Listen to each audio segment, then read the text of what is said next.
किसान साथियों नमस्कार, मैं पुनीत सिसोदिया। किसान भाइयों, हमारी जो सबसे बड़ी चुनौती है जब हम फार्मिंग करते हैं, खेती करते हैं, तो वो है रोग, डिजीज, फंगस, हानिकारक बैक्टीरिया या वायरस, जिनके कारण हमारी फसलों में रोग आते हैं। तो ये बहुत बड़ी चुनौती है फार्मर के लिए। इसकी वजह से क्या है कि हमारी फसलों में रोग आते हैं और फिर हमारी पूरी की पूरी फसल जो है वो बर्बाद हो जाती है। तो जिसके के कारण जो हमारे किसान हैं वो बहुत बड़े लॉस में जाते हैं।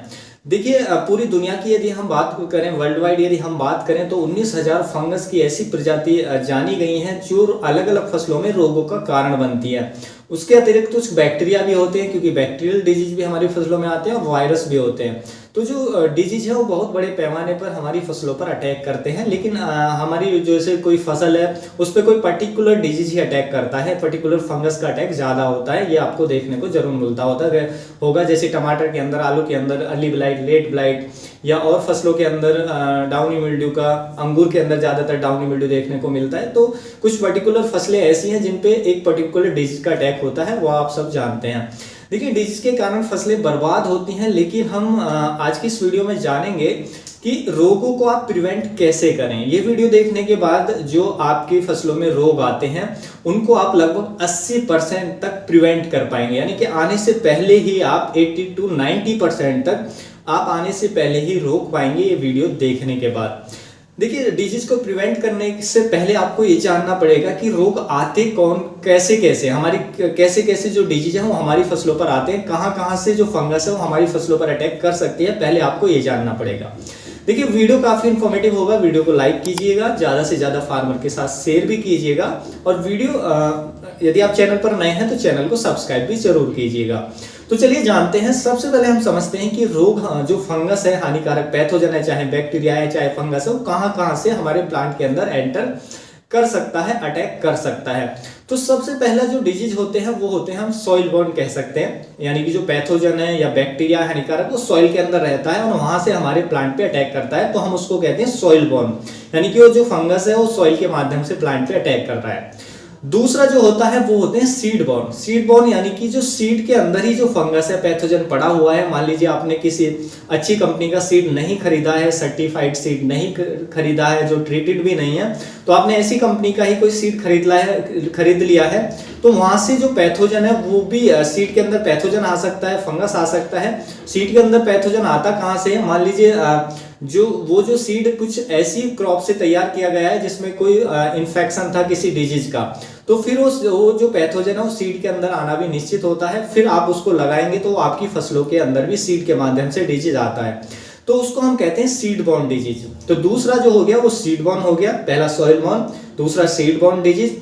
तीसरा जो होता है वो होता है हमारा एयरबॉर्न डिजीज, यानी कि जो रोग है वो एयर के माध्यम से हमारी फसलों में आता है। बहुत तरह तरह की जो फंगस है, हानिकारक फंगस है, एयर में होती है, हवा में होती है, या किसी पड़ोसी के खेत में जो कोई फंगस का अटैक है तो वहां से भी हवा के माध्यम से आपकी फसल में आ सकती है, तो वो हो गया एयरबॉर्न, यानी कि वो एयर के माध्यम से हमारी फसलों के अंदर अटैक कर रहा है।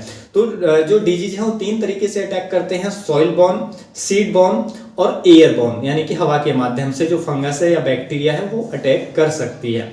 अब ठीक है, ये तो माध्यम हो गए जहां जहां से फंगस आती है, लेकिन फंगस हमारे प्लांट के अंदर अटैक कैसे करती है, प्लांट के अंदर एंटर कैसे करती है, आपको ये भी समझना पड़ेगा। देखिए, हमारा जो प्लांट्स है या उसकी जो सेल्स है वो प्रोटेक्टेड रहती हैं एपिडर्मिस से। एपिडर्मिस एक, हम उसको स्किन कह सकते हैं या ऊपरी लेयर कह सकते हैं सेल्स की, कोशिकाओं की, जो हमारी सेल्स को, कोशिकाओं को प्रोटेक्ट करती है बाहरी पैथोजन से। जो बाहरी हानिकारक पैथोजन है या बैक्टीरिया है या वायरस है उससे प्रोटेक्ट करने का काम करती है जो एपिडर्मिस स्किन होती है प्लांट के अंदर, प्लांट की सेल्स को प्रोटेक्ट करने का काम करती है, जिससे उस पर कोई हानिकारक फंगस का अटैक ना हो। लेकिन होता क्या है कि जब हमारी फसलों पर किसी इंसेक्ट का अटैक हो जाता है, आप जानते हैं हमारी फसलों पर तरह तरह के इंसेक्ट अटैक करते हैं, तो इंसेक्ट का अटैक होने के बाद क्या करते हैं, वो इंसेक्ट क्या करते हैं, पत्तियों से या तो रस चूसेंगे या पत्तियों को काट के खाएंगे, स्टेम को काट कर खाएंगे। यदि च्यूइंग पेस्ट है, सकिंग पेस्ट है, तो वो पत्तियों में से रस चूसेंगे, जिससे पत्तियां जो है वो डैमेज हो जाती हैं। जो एपिडर्मिस है, ऊपर की त्वचा है, वो भी डैमेज हो जाती है, वहां पे घाव हो जाते हैं। तो वहां के माध्यम से जो हमारी जो पैथोजन है, चाहे बैक्टीरिया है, फंगस है, या वायरस है वो प्लांट के अंदर एंटर कर जाता है, जो हमारी फसलों में फिर वो डिजीज का कारण बनता है। वहां से प्लांट के अंदर एंटर करेगी और फिर वो प्लांट के अंदर डेवलप करेगी और सेल डेथ का यानी कि कोशिकाओं के मरने का कारण बनेगी। प्लांट के अंदर जब कोशिकाएं मरती हैं तो फिर पत्तियां सूखना स्टार्ट हो जाती है, तना सूखना स्टार्ट हो जाता है, जिससे पूरी क्रॉप हमारी डैमेज हो जाती है। तो इस तरीके से वो अटैक करता है। या हो सकता है कि आपने कटाई छटाई की है अपने फसल के अंदर, हम प्रूनिंग भी करते हैं, जैसे टमाटर की फसल के अंदर हम प्रूनिंग करते हैं, कटाई छटाई करते हैं, निचली पत्तियों को हम काटते हैं, या बहुत सारी फलों वाले पौधे हैं तो उसमें तो हम प्रूनिंग बहुत ज़्यादा करते हैं। या मान लीजिए हमारी फसल में पुरानी पत्तियां हैं, ओल्ड लीफ है, उनको हम निकाल रहे हैं तोड़ के, तो वहां से भी जो घाव हैं वो हो जाते हैं प्लांट में, उससे भी जो एपिडर्मिस है, ऊपर की त्वचा है प्लांट की, वो डैमेज हो जाती है। तो फिर जब तब भी जो पैथोजन है, हानिकारक बैक्टीरिया है, फंगस है, वो हमारे प्लांट के अंदर एंटर कर सकता है। तो वहां से भी वो जो इस तरीके से जो ये फंगस बैक्टीरिया वो हमारे प्लांट के अंदर एंटर करती है।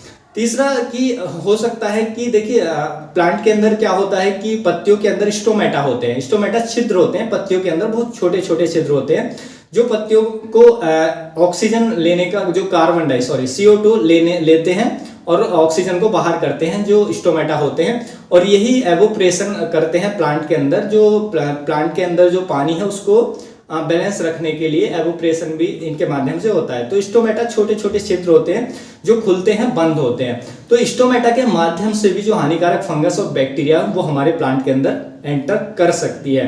तो इन जरियों से जो फंगस है वो एंटर हमारे प्लांट के अंदर कर सकती है और डिजीज का कारण बन सकती है, चाहे फंगस हो, बैक्टीरिया हो, चाहे वायरस हो।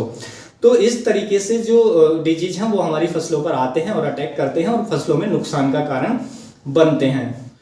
अब देखिए इनको हम प्रिवेंट यदि करना चाहते हैं, यदि हम रोकना चाहते हैं, तो हम जान गए कि पहले तो हम ये समझ गए कि रोग आते कहाँ से हैं। तो रोग कहाँ से आते हैं? एक तो सॉइल बोर्न आते हैं, यानी कि सॉइल के अंदर पैथोजन पड़ा है तो वहीं से हमारे प्लांट के अंदर वो अटैक कर रहा है। तो उसके लिए आप क्या करें? सॉइल को ट्रीटेड करें। सॉइल को ट्रीटेड कैसे करें कि सॉइल के अंदर जो हानिकारक बैक्टीरिया हैं, हानिकारक फंगस है, उसको हम खत्म कर दें और जो लाभकारी फंगस है उसको हम मिट्टी के अंदर बढ़ाएं, अपनी जमीन के अंदर बढ़ाएं। उसके लिए आपको क्या करना है कि सॉइल को जो ट्रीटेड करना है वो करना है आपको ट्राइकोडर्मा और स्यूडोमोनास से। ट्राइकोडर्मा बहुत, स्यूडोमोनास बहुत सस्ते में मिलते हैं और बहुत ही बेनिफिशियल होते हैं। देखिए ट्राइकोडर्मा जो होती है एक लाभकारी फंगस होती है और स्यूडोमोनास जो होता है एक लाभकारी बैक्टीरिया होता है। जब हम इनको जमीन में देते हैं तो क्या होता है, ये अपने आप को वहां पे डेवलप करते हैं। लाभकारी बैक्टीरिया जो स्यूडोमोनास है, लाभकारी फंगस जो हमारा ट्राइकोडर्मा, ये अपने आप को सॉइल में जाकर के विकसित करते हैं। और ये लाभकारी जो फंगस होती है जब अपने आप को सॉइल में डेवलप कर देती है तो फिर जो हानिकारक फंगस है ये उसको दबा कर रखती है, उसको नहीं बढ़ने देती है, होती भी है तो उसको खत्म करने का काम ये फंगस या बैक्टीरिया करते हैं जो हानिकारक फंगस है। तो फिर जब लाभकारी फंगस बढ़ेगी, हानिकारक फंगस खत्म होगी या बैक्टीरिया खत्म होगी, तो फिर सॉइल बाउंड डिजीज आपकी फसलों पर नहीं देखने को मिलेंगे। तो इसलिए सॉइल को ट्रीटेड करें स्यूडोमोनास ट्राइकोडर्मा से। दोनों को आप 1.5 kg या 1.5 लीटर लें और बुवाई के समय, बेड प्रिपरेशन के समय आप इसको खेत में अच्छे से मिक्स करें, खेत में मिट्टी में डाल दें, गोबर की खाद में मिलाकर, 100 kg गोबर की खाद में मिलाकर। तो फिर आप देखेंगे कि सॉइल बाउंड डिजीज आपके कम हो जाएंगे, नहीं देखने को मिलेंगे। तो काफी हद तक आप प्रिवेंट कर पाएंगे सॉइल बाउंड डिजीज को। उसके साथ साथ यदि आप पानी का मैनेजमेंट और अच्छा रखते हैं तो भी जो डिजीज हैं ये सॉइल बाउंड डिजीज हैं वो नहीं आते हैं। तो ये 2 काम आप कर सकते हैं सॉइल बाउंड डिजीज को रोकने के लिए। दूसरा मैंने बताया कि सीड बोर्न डिजीज आते हैं। अब सीड बोर्न डिजीज को हम कैसे कंट्रोल कर सकते हैं? तो सीड बोर्न डिजीज को कंट्रोल करने के लिए पहले तो आप एक अच्छी कंपनी का सर्टिफाइड बीज परचेज करें। उसके बाद जो भी सीड आप लाए हैं यदि वो पहले से ट्रीटेड है तो ठीक है, यदि ट्रीटेड नहीं है तो उसको आप ट्रीटेड करके लगाएं।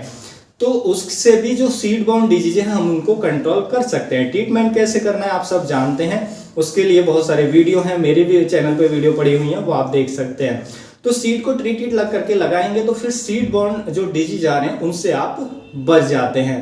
अब आता है एयर बाउंड डिजीज, जो एयर के माध्यम से हमारे प्लांट पे अटैक करते हैं। तो देखिए जो एयर बाउंड डिजीज हैं वो कब आते हैं आपको पहले ये समझना पड़ेगा, हमारे प्लांट पे कब कब अटैक कर सकते हैं, उनकी चांसेस आने के सबसे ज्यादा कब होते हैं।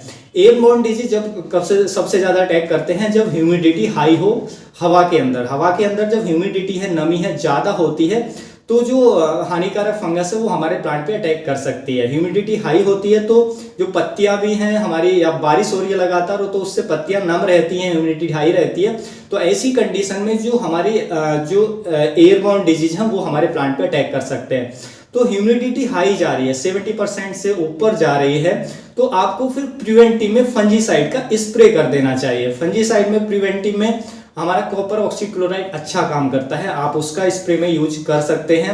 मैनकोजेब बहुत सस्ते में मिल जाता है, जो मैनकोजेब M45 के नाम से आता है, बहुत अच्छा कंट्रोल देता है, ब्रॉड स्पेक्ट्रम जो डिजीज है उनको प्रिवेंट करने का काम करता है। तो ऐसी कंडीशन बन रही है, ह्यूमिडिटी हाई है, वर्षा लगातार हो रही है, तो आप इसका भी स्प्रे प्रिवेंटिव के तौर पे ले सकते हैं, जो मैनकोजेब आता है। एंट्राकॉल फंजीसाइड भी ज़्यादा एक्सपेंसिव नहीं है, वो 800 रुपये केजी के हिसाब से लगभग आपको मिल जाएगा, जिसमें प्रोपिनेम होता है, वो भी प्रिवेंटिव में बहुत अच्छा काम करता है।